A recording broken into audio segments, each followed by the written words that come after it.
Polisi menetapkan pengemudi bus Transputra Fajar Sadira menjadi tersangka dalam kasus kecelakaan lalu lintas yang menewaskan 11 orang di Ciater, Subang, Jawa Barat. Tersangka diduga mengetahui kondisi rem bus yang rusak dan mencoba untuk diperbaiki. Ditlantas Polda Jawa Barat dan Polres Subang telah melakukan pemeriksaan 13 orang saksi serta hasil pendalaman dalam kasus kecelakaan bus Transputra Fajar. Kecelakaan itu menewaskan 11 orang, 9 diantaranya merupakan siswa SMK Lingga Kencana Depok, seorang guru dan seorang warga lokal. Terungkap penyebab kecelakaan karena sopir gagal melakukan pengereman. Tidak ada jejak rem sepanjang jalan hingga titik bus terguling. Ada pula kerusakan dalam sistem pengereman dan pelanggaran ujikir kendaraan. Berdasarkan keterangan saksi, baik pengemudi maupun penumpang lainnya, termasuk saksi ahli, berikut dengan surat atau dokumen hasil ramcek yang tentunya sudah dari pasal 184 KUHP dan sudah kita dahului dengan gelar perkara yang tadi sore sudah kita lakukan. Kita menetapkan bahwa tersangka dalam kasus kecelakaan lalu lintas ini adalah pengemudi bis Putra Fajar atas nama saudara Sadira.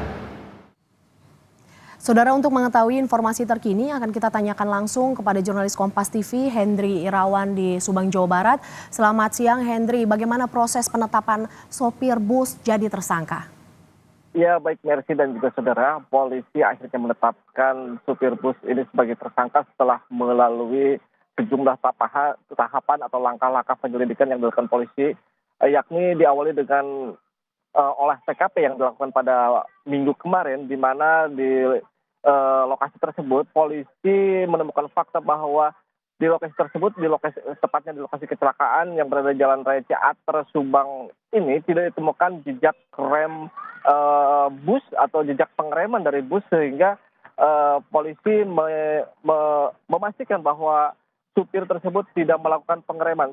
Selain itu, polisi juga melakukan langkah pemeriksaan terhadap 13 orang saksi yang diantaranya pengemudi, kernet, dan sejumlah penumpang bus, dan 2 saksi ahli yang hasilnya bahwa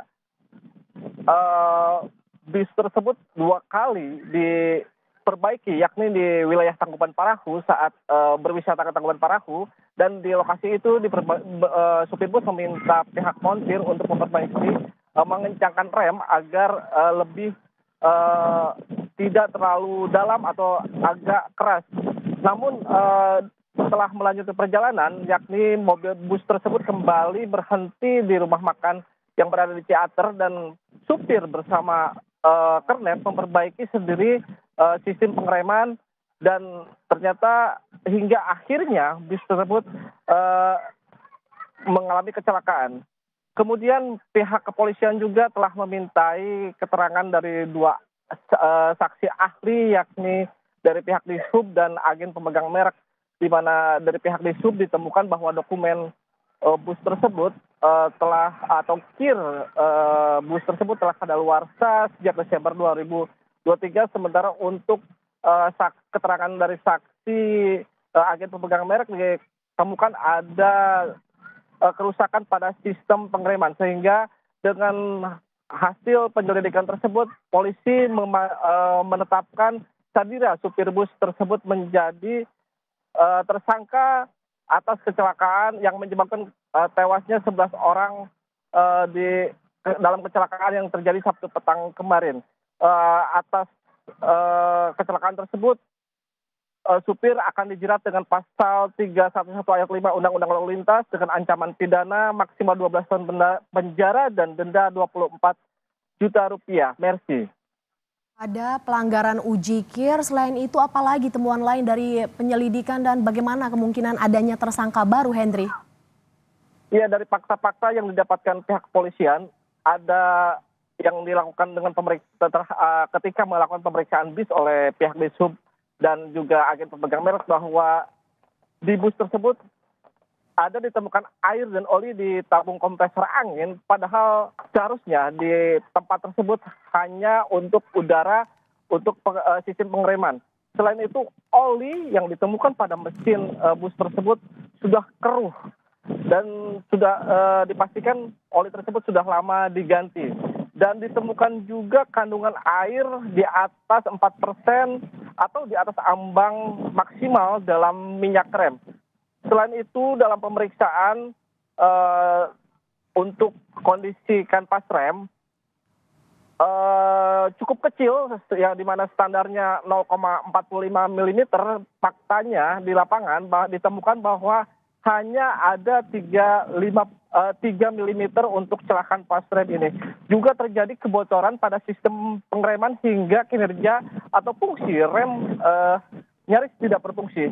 Selain itu juga ditemukan dokumen KIR yang sudah kadaluarsa dan bus tersebut keluaran tahun 2006 dan rangka bus sudah mengalami perubahan sehingga polisi pun memastikan bahwa akan ada tersangka lain dengan fakta-fakta yang ditemukan dari hasil penyelidikan tersebut. Namun polisi pun belum memastikan siapa tersangka baru yang akan ditetapkan oleh pihak kepolisian. Tapi dalam waktu dekat setelah selesai penyelidikan dan bukti-bukti cukup, maka polisi segera akan kembali mengumumkan tersangka baru tersebut. Mercy. Kecelakaan bus rombongan pelajar, sopir jadi tersangka. Terima kasih jurnalis Kompas TV Hendri Irawan yang melaporkan langsung dari Subang, Jawa Barat.